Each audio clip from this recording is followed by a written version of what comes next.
आज हमारी class 10th लोकतांत्रिक राजनीति, इसका चैप्टर नंबर 3 जाति धर्म और लैंगिक मसले। जाति धर्म और लैंगिक मसले, तीनों जो मुद्दे हैं वो सामाजिक हैं, समाज से जुड़े हुए हैं,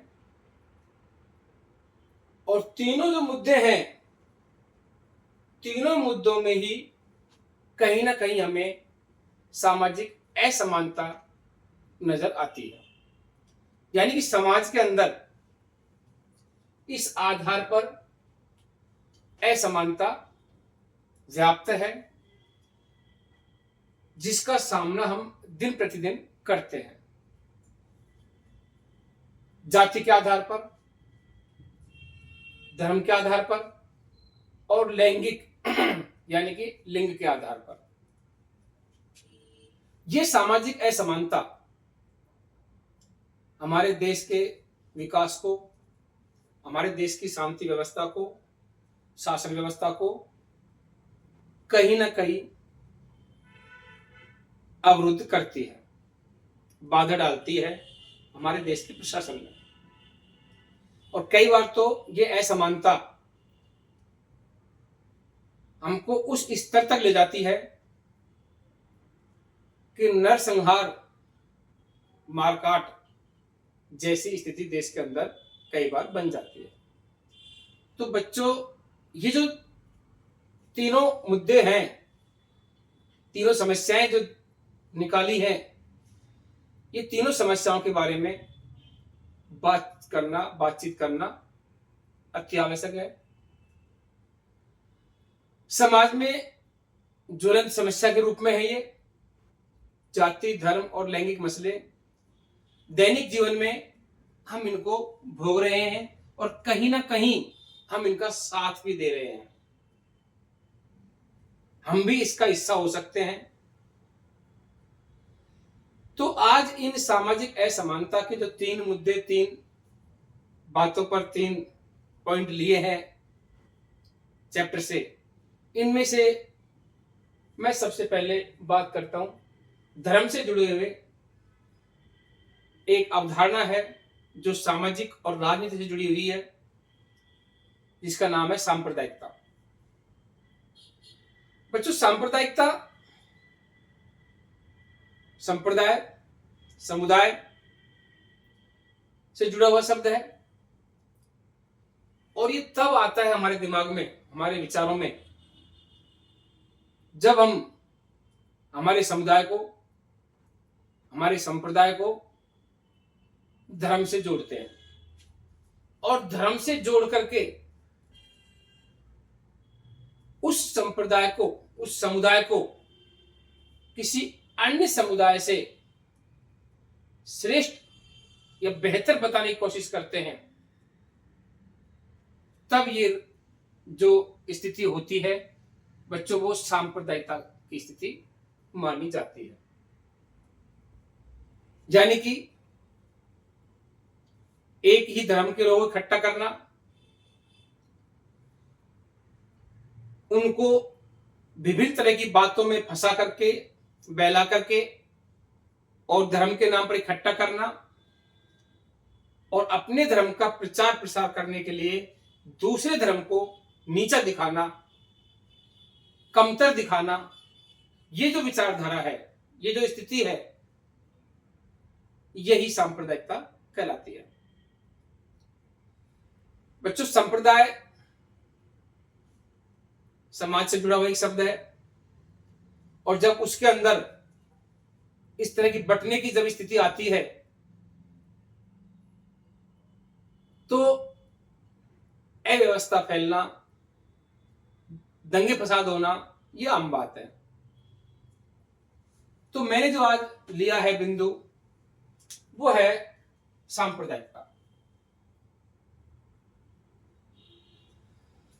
सांप्रदायिकता के बारे में मैंने बताया भी, जब राजनीति में धर्म की अभिव्यक्ति एक समुदाय की श्रेष्ठता को दर्शाने के लिए की जाती है। जब धर्म को राजनीति से जोड़ देते हैं जब धर्म को हम राजनीति से जोड़ देते हैं और कहीं ना कहीं राजनीति भी उस संप्रदाय को, उस समुदाय का साथ देती है, तो ये स्थिति जो होती है वो सांप्रदायिकता का रूप ले लेती है। समुदाय की श्रेष्ठता का दावा करके तथा इसके अनुयायी, अनुयायी का मतलब उस धर्म के वो लोग जो इस बात के लिए आगे आ रहे हैं, समुदाय के लिए लड़ रहे हैं, उस एक धर्म के लिए लड़ रहे हैं, अपने धर्म के लिए, दूसरे धर्मावलंबियों से, दूसरे धर्म को मानने वाले नागरिकों से, व्यक्तियों से, या दूसरे धर्म के अनुयायियों से अपने आप को श्रेष्ठ मानने लगे, तो यह स्थिति सांप्रदायिकता कहलाती है।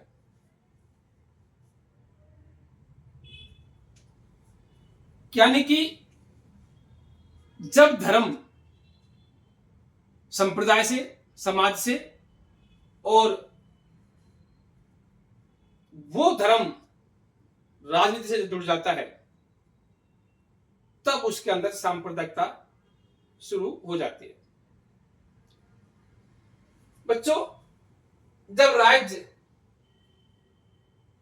अपनी सत्ता का इस्तेमाल किसी एक धर्म के पक्ष में करने लगता है,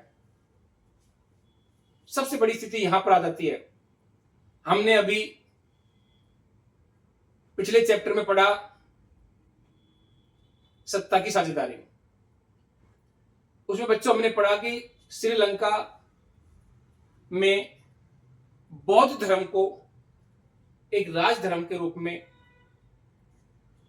मान्यता मिली और बाकी धर्मों को का अनदेखा किया गया। या हम ये कहें कि इंग्लैंड में ईसाई धर्म, उत्तरी आयरलैंड में और पाकिस्तान में जैसे इस्लाम धर्म, बौद्ध धर्म, वहां पर इन धर्मों को जब श्रेष्ठ बताया जाता है संविधान के रूप में, प्रशासन के रूप में, सत्ता के रूप में, तो ऐसी स्थिति वहां पर आने लग जाती है। तो कुल मिलाकर के हमने ये समझा कि सांप्रदायिकता एक समुदाय से जुड़ा हुआ शब्द है। जब एक धर्म से जुड़ा हुआ समुदाय अपने आप को अन्य धर्म के समुदाय से श्रेष्ठ बताने लगता है या श्रेष्ठ समझने लगता है और सत्ता भी उसमें उसका सहयोग करने लगे, ऐसी स्थिति सांप्रदायिकता कहलाती है। अब बच्चों, बात आती है सांप्रदायिकता के रूप। सांप्रदायिकता के कैसे कैसे क्या क्या रूप हो सकते हैं, और वो भी राजनीति में। यानी कि राजनीति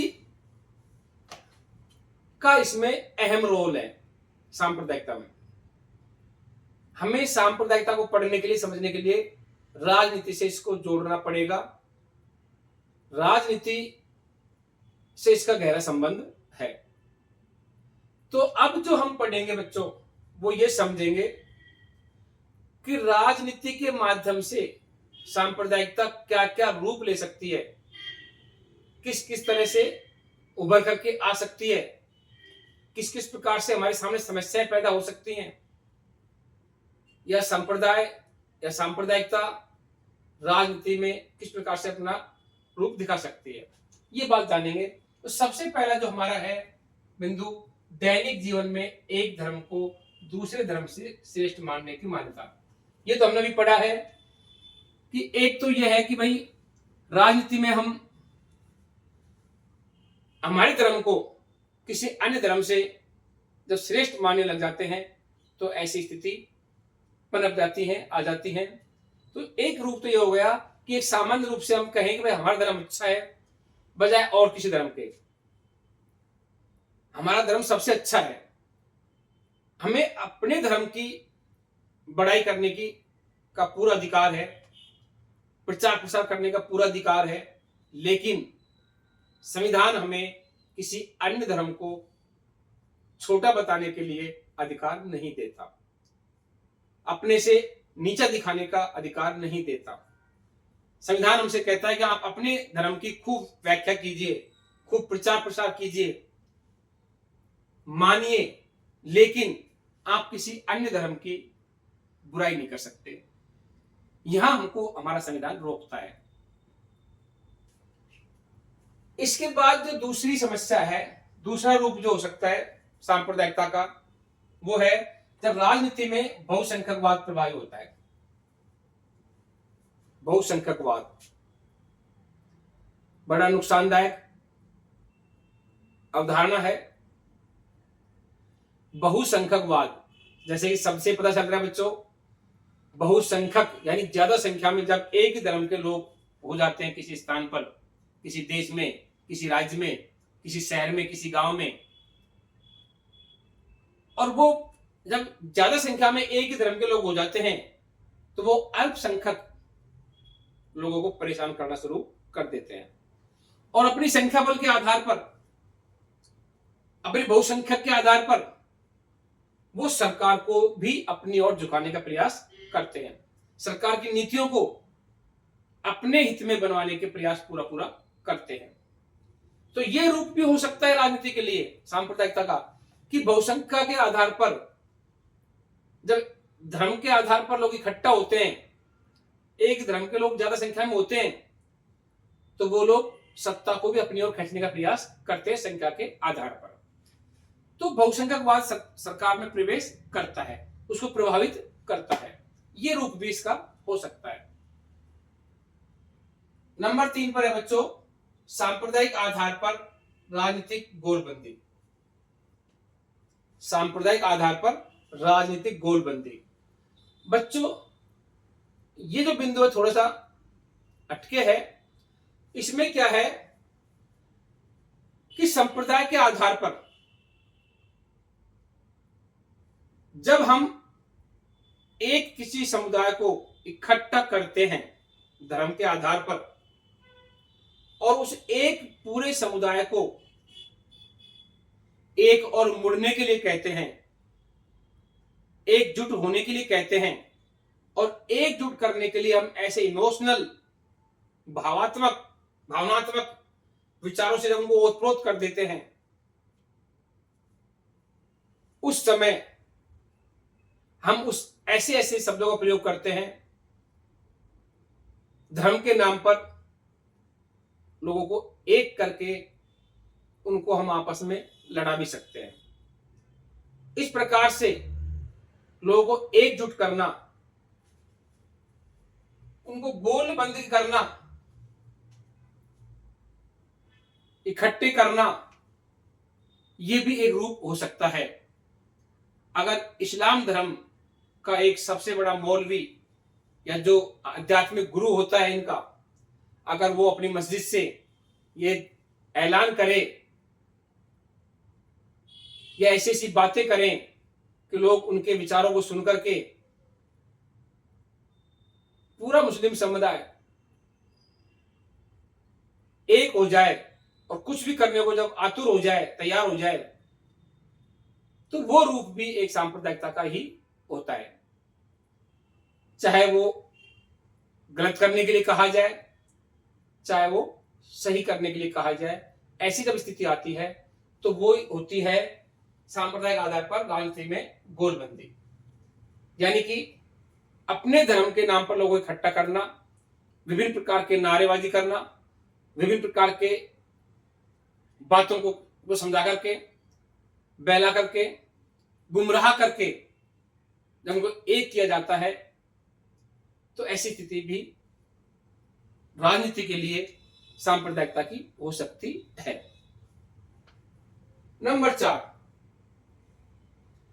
सबसे खतरनाक जो सांप्रदायिकता का प्रभाव होता है राजनीति के लिए, यही होता है बच्चों, जिसमें सांप्रदायिकता हिंसा, दंगा और नरसंहार के लिए लोग तैयार हो जाते हैं। बच्चों, सांप्रदायिकता बांटने का काम करती है, देश में अव्यवस्था फैलाती है।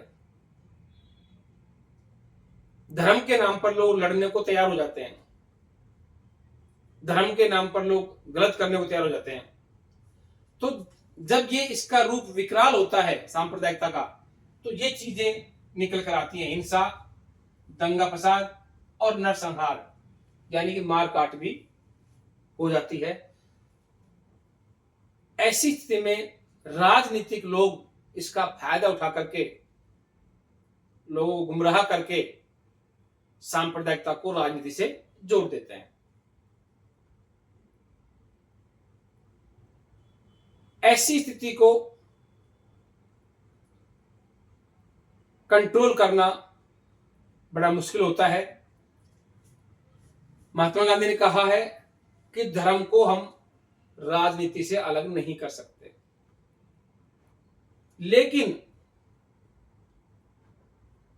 महात्मा गांधी ने जिस शब्द को यूज किया है, जिस शब्द के लिए धर्म का नाम लिया है, जिन बातों के लिए, जिस धर्म के लिए, वो धर्म ये वाला धर्म नहीं है जो राजनीति में आज प्रवेश कर रहा है। उन्होंने इस धर्म को धर्म नहीं कहा है इन शब्दों में, उनका धर्म अलग था। उनका जो धर्म था वो देश को जोड़ने वाला था, राजनीति को अच्छी और ले जाने वाला था, लेकिन आज उसका उल्टा हो रहा है। आज की राजनेता सांप्रदायिकता को वोट की राजनीति के रूप में काम लेते हैं। वोट की राजनीति सांप्रदायिकता से जुड़ी हुई है।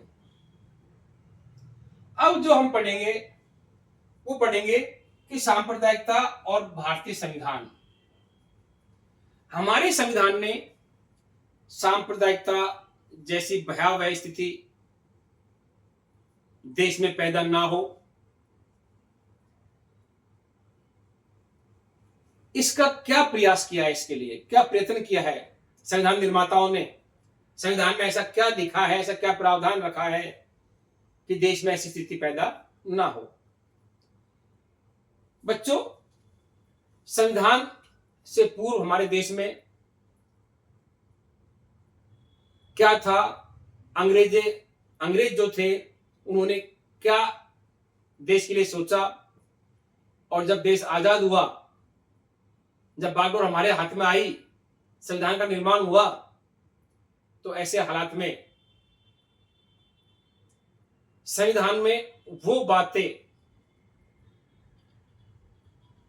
लाई गई जिनसे इस तरह की बातें हमारे देश को बांट ना सके।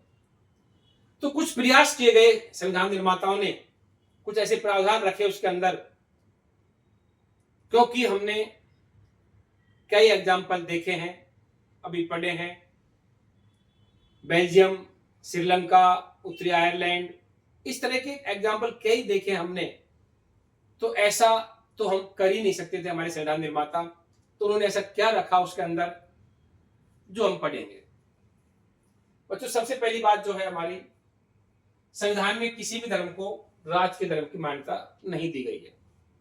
बहुत अच्छा कदम उठाया, बहुत अच्छा प्रयास था कि हमारे संविधान निर्माताओं ने हमारे देश के संविधान में देश के किसी भी धर्म को राजकीय धर्म की मान्यता नहीं दी। अगर राजकीय धर्म की मान्यता किसी धर्म को दे देते संख्या के आधार पर, तो आज हमारा देश भी किसी धर्म युद्ध का सामना कर रहा होता, गृह युद्ध का सामना कर रहा होता। हमारे देश के संविधान ने सभी धर्मों को एक नजर से देखा है, सभी को बराबर नजर से देखा है, किसी भी धर्म को छोटा या बड़ा मानने से इनकार किया है। तो किसी भी धर्म को एक राजकीय धर्म के रूप में नहीं माना, एक बात। दूसरी बात है बच्चों, संविधान सभी नागरिकों को किसी भी धर्म को मानने और उसका प्रचार करने की आजादी देता है। हमारे संविधान ने क्या किया कि देश के सभी नागरिकों को स्वतंत्र छोड़ दिया, आजाद छोड़ दिया कि आप अपनी स्वेच्छा से किसी भी धर्म को मान सकते हो और किसी भी धर्म का प्रचार प्रसार कर सकते हो, लेकिन किसी अन्य धर्म को आप छोटा या बड़ा नहीं कह सकते। आप अपने धर्म के लिए कुछ भी करिए, पर आप अपने आप को अच्छा बताने के लिए किसी दूसरे को गलत नहीं बता सकते। तो कहने का मतलब ये हुआ कि हमारे संविधान में ये व्यवस्था की गई है कि आपको ये छूट दी गई है कि आपको किसी भी धर्म को मानने का अधिकार है, किसी भी धर्म का प्रचार प्रसार करने का पूरा अधिकार दिया गया है। नंबर 3, धर्म के आधार पर भेदभाव संविधान में गैर कानूनी मानता है संविधान। अगर कोई व्यक्ति धर्म के आधार पर किसी के साथ भेदभाव करता है या सरकार देश में धर्म के आधार पर राजनीति करती है, तो इसको संविधान ने गैर कानूनी बताया है, असंवैधानिक बताया है इसको। तो इसका मतलब यह हुआ कि आप धर्म की राजनीति नहीं कर सकते, किसी के साथ आप धार्मिक भेदभाव नहीं कर सकते, धर्म के आधार पर किसी को आप वंचित अधिकारों से नहीं कर सकते। यह हमारे संविधान में खुल करके कहा गया है। आपको अपने धर्म को मानने का पूरा अधिकार है, अपने धर्म के लिए प्रचार प्रसार करने के लिए पूरा अधिकार है, अपने धर्म के पूजा स्थलों को विकसित करने का पूरा अधिकार है। आप धर्म के आधार पर किसी का भेदभाव छोटा या बड़ा नहीं बता सकते। इस बात से संविधान में रोका गया है, इसको गैर कानूनी बताया गया है। अब बच्चों लास्ट बात यह रह गई कि धार्मिक समानता लाने के लिए देश में धार्मिक आधार पर समानता लाने के लिए सरकार को भी छूट दी है संविधान ने, सरकार को भी आदेश दिया है संविधान ने, और वो आदेश ये दिया है कि जब देश में ऐसी स्थिति पैदा हो, धार्मिक आधार पर गलत हो, कुछ धार्मिक भेदभाव हो, सांप्रदायिकता ज्यादा पनप रही हो, फैल रही हो, देश में दंगे फसाद हो रहे हो, तो ऐसी स्थिति में प्रशासन को या शासन को या सत्ता को या सरकार को ऐसे मामले में दखल देना जरूरी है। वो दखल दे सकती है। उद्देश्य क्या था? देश में धार्मिक समानता लाने का। तो कहने का मतलब ये हुआ कि देश में धार्मिक समानता लाने के लिए सरकार को दखल देना जरूरी है। सरकार दखल दे सकती है। अगर कोई ऐसा गैर कानूनी काम संप्रदाय के आधार पर, धर्म के आधार पर हो रहा हो, किया जा रहा हो, कहीं पर किसी का अन्याय हो रहा हो, तो ऐसी स्थिति में सरकार या प्रशासन या सत्ता दखल दे सकती है। बच्चों अगला जो अब इसमें बिंदु लेंगे पढ़ने के लिए, वो हमारा होगा लैंगिक विभाजन, लैंगिक आधार पर भेदभाव। ये भी एक सामाजिक समस्या है। इसके बारे में हम अगली क्लास में पढ़ेंगे। लिंग के आधार पर भेदभाव, जिसका भी हम एक हिस्सा बनकर रह जाते हैं, इसके लिए हम अगली क्लास में पढ़ेंगे। धन्यवाद।